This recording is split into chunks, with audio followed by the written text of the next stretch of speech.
This has now become a crime scene. This is where those rolling shootouts finally came to a rest. We're going to show you right there. That white car right there is where the shootings, is what the shooting suspects were driving when they received a tip that one pension beneficiary was still getting their money after they died the year before. We obtained the report and asked city leaders how they can fix this.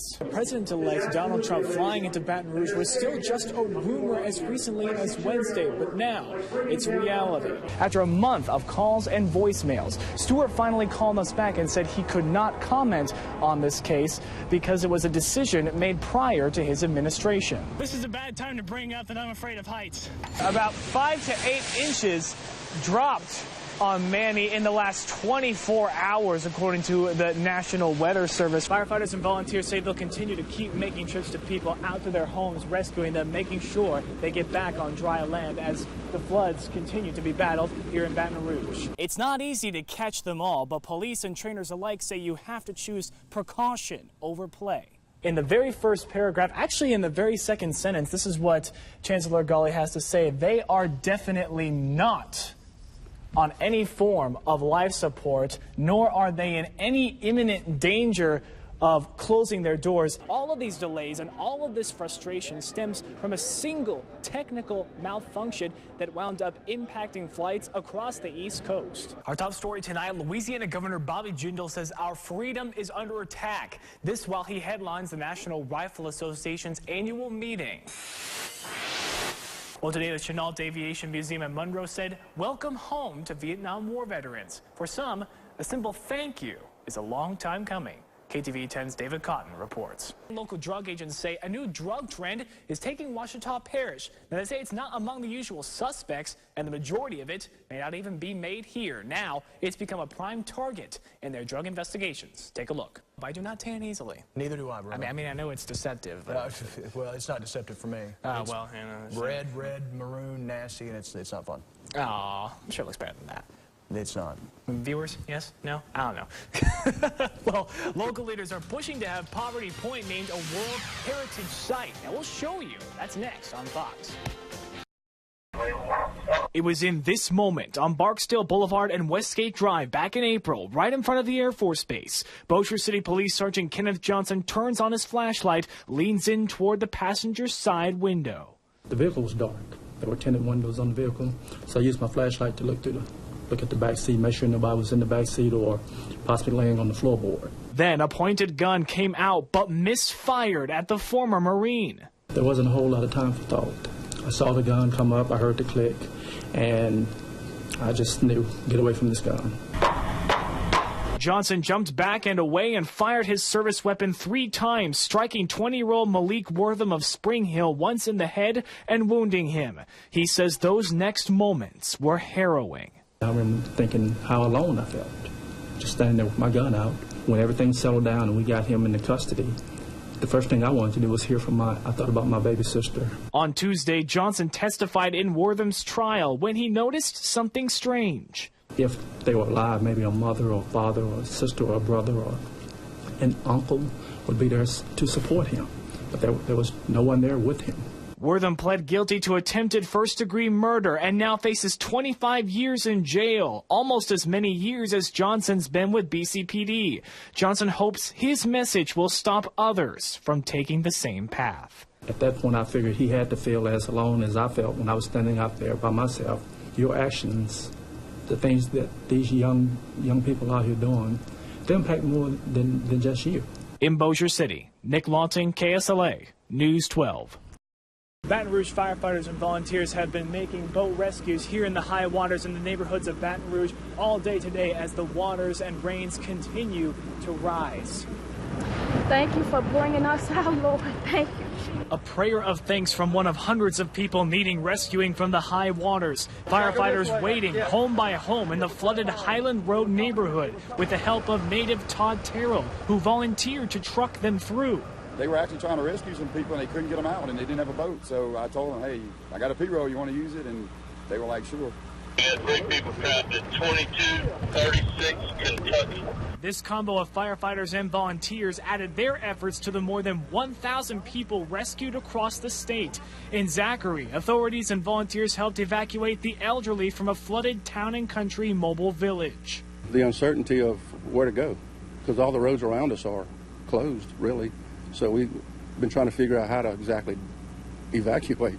Those pulled from the water say they're just thankful for their lives. We're so grateful for you guys. The Lord also sends angels to be on assignment, so we're so grateful that we were able to get out. And Terrell says he'll keep trucking through these floods. This is a tragedy, and Baton Rouge has gone through a lot of tragedies here lately. And this is one where everybody just needs to put their differences aside and come together and help. Firefighters and volunteers say they'll continue to keep making trips to people out to their homes, rescuing them, making sure they get back on dry land as the floods continue to be battled here in Baton Rouge. I'm Nick Lawton reporting for the Raycom News Network. We first reported in April how a Shreveport mother filed a federal lawsuit against St. Mark's Cathedral School for expelling her son, who they claim displayed sexual misconduct with other students during a school field trip back in 2014. The mother denies the allegation but wants to know if it was true, why wasn't the case reported to authorities under the state's mandatory reporter law. Reporter Nick Lawton has obtained new documents showing police and the district attorney's office looked into this case, and for the first time the head of the school is breaking his silence in this KSLA News 12 investigation. Defamation, disparate treatment, intentional infliction of emotional distress. Those are some of the claims levied against St. Mark's Cathedral School in Shreveport, according to one mother's federal lawsuit. In it, she says her son, identified as MR, was expelled from St. Mark's in October 2014. His dismissal certificate reads he was expelled for, quote, inappropriate touching of other students when not in the presence of adults, end quote, on a school field trip. According to her lawsuit, weeks of therapy with local psychologists cleared MR of any sexually deviant behavior. The mother, who we are not naming or showing to protect her son's identity, is suing for unspecified monetary damages. She also wants her son to be re-enrolled in the school and to make sure nothing like this happens again. Because this needs to be heard. It may be other children or people affected. The boy's mom denies her son would do what he's accused of, but wants to know if it was true, then why didn't the head of school, Dr. Chris Carter, follow the state mandatory reporter law and report it to police? By the law, if you even suspected that, first and foremost, you ought to report it. Both Shreveport Police and the Caddo Parish Sheriff's Office said they never received any reports from St. Mark's about MR or any sexual abuse at the end of 2014. But new documentation uncovered by KSLA shows the incidents were looked into. A complaint of a failure to mandatory report was filed against Carter in August of 2015, 2 months before the mother filed her lawsuit. The police offense report states Carter, as head of school, fits the description of a mandatory reporter, and both Shreveport Police and the Caddo Parish District Attorney's Office investigated. We called Carter again, asking why he did not report. He referred us to his attorney, Jim McMichael, who sent us an emailed response from Carter talking about the complaint, saying, quote, both agencies concluded that there was no violation of any law and that Dr. Carter and St. Mark's were exceptionally cleared, end quote. The offense report reads 8 days after the complaint was filed, a Shreveport police officer and Assistant DA Ben Langford interviewed Carter. In the report, Carter acknowledged he had not made a mandatory report, that he didn't believe the incidents between the children, student on student, met the criteria for mandatory reporting. The case was then closed and cleared, with no charges being filed. The mother then filed her federal civil lawsuit. Louisiana state law revised statute 14403 requires educators to report child sexual abuse, and willfully not doing so is criminal. Now, the assistant DA who responded to this complaint, Ben Langford, resigned shortly after current district attorney James Stewart took office last December. After a month of calls and voicemails, Stewart finally called us back and said he could not comment on this case because it was a decision made prior to his administration. But First Assistant DA Laura Folco sat down with us to talk, not specifically about this case, but about the law itself and the cost of failing to mandatory report. It's a misdemeanor, so it's punishable at up to 6 months in jail with a $500 fine. Folco told us what makes failing to report more serious is in the intent. It is a knowing and willful failure to report, which makes the behavior criminal. You can first find out, number one, if the person was trained. Is there any training that the person had so that they knew that they were a mandatory reporter?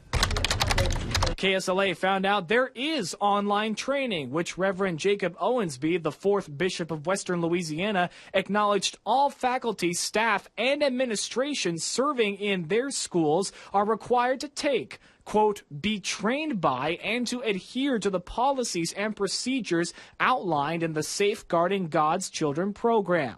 By those requirements, Dr. Carter would have had to take and follow the rules of the program.